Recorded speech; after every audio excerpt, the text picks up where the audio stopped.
Upang malaman kung ano mas mabilis, kumuha kami ng veteranong chismoso at isang magsasabi ng trosid. Simulan na ang eksperimento. Trosid.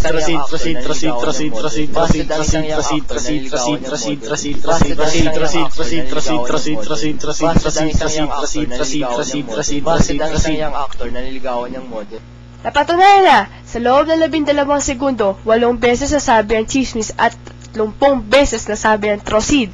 Kaya, mas mabilis ang trosid kesa sa chismis.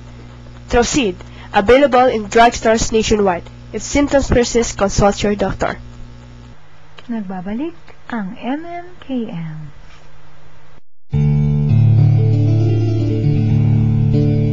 Welcome back po sa programa. Ngayon, ipagpapatuloy natin ang kwento ni Christina. Dumaan ang mga araw at ang aking kaibigan na si Mika ay nagkaroon ng boyfriend. Hindi ako makapaniwala dahil siya ay may pagka-boyish.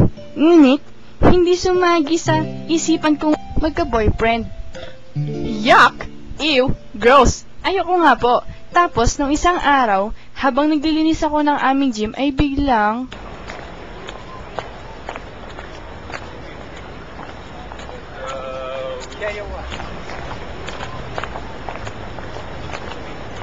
Ilag! Aray! Aray! Natamaan po ako ng bola ng volleyball sa ulo at bigla akong nahimatay. Pagkagising ko po ay nakapasan ako sa likod ni Min.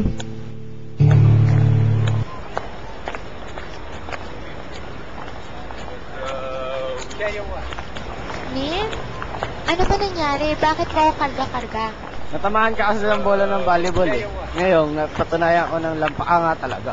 Ano sinabi mo? Aray, aray! Aray, aray! Sino Ibaba ka? na nga kita dyan. Aray, aray! Ibaba na nga kita dyan. Ang bigat-bigat mo kaya. Excuse me, for your info, tama lang yung weight ko sa height ko. Ikaw nga dyan yung lampa-lampa eh. Hehe, lampa. Hay, nagsalita ang sobrang lampa. Ano sinabi mo? Aray ko, ang tuhod ko. Ayan kasi. Hay, kawawang musmos. Ang yabang mo talaga, aray. Huwag ka na nga kasing malikot. Gagamutin kita. Aray, ayoko pang masawik. Pakiusap. Aba, ang yabang mo ah. Nurse kaya ang nanay ko. Ayan, gagaling na yan. Basta may band-aid. Kaya mo pa ba? Gusto mo buhatin na kita ulit? Wag, ayoko pa magpabuhat. Pwede dito muna tayo. Sige, walang problema. Papanoorin ko na lang muna ang araw na lumubog. Aray, ang sakit talaga. Huwag mo kasing isipin. Teka, may tanong ako sa'yo. Bakit namumula ka kapag tumitingin ako? Ano? Ay, ang kapal! Gusto mo ng pantapal? Tumigil ka nga sa kahibangan mo. Your face is so thick, ah. Boss, pakipot ka pa eh. Ayaw pang sabihin ng pananga, pakipot pa. Ang yabang-yabang mo. Akala mo kung Uy, sino... alam mo ba, gusto ko yung mga babaeng lampa. Uy, natahimik ka ata ah. Aba, namumula ka. Huwag mo nga akong tingnan. Alam mo, Min, ang gusto ko sa lalaki, macho, matangkad, gwapo, maputi, at higit sa lahat, mayaman. Eh, hindi ka naman ganun eh. Sorry, you're not my type. Ha ha ha. Ate Charing, pagkabitaw ko ng mga salitang iyon, ay parang nagsisisi ako kung bakit ko yon sinabi sa kanya. Kasi, ang totoo, ay meron na akong hindi mapaliwanag na kung ano na nararamdaman ko sa kanya. Nakakalungkot lang at hindi ko ito nasabi. At iba pa ang nasabi ko sa kanya. Ang tanga-tanga ko talaga.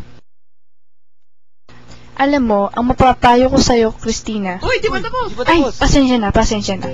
Meron pa pala sa likod. Ang tanga ko. Bueno, ipagpatuloy natin ang naudlot na kwento ni Christina sa pagbabalik ng MMKM.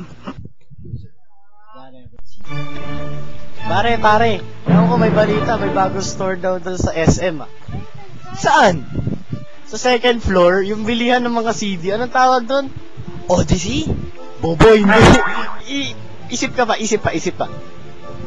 Tower Records. Hindi, mga blank CD yun, blank CD. Meron nga rin doon yung mga, USB. Hindi ko alam yan. Tanga, CDR King ba yun? Yung CDR King? Yung ba yun? Bakit ano meron dun? CD nga, kakasabi lang eh. Ganun ba? Sorry, hindi ko alam. Okay.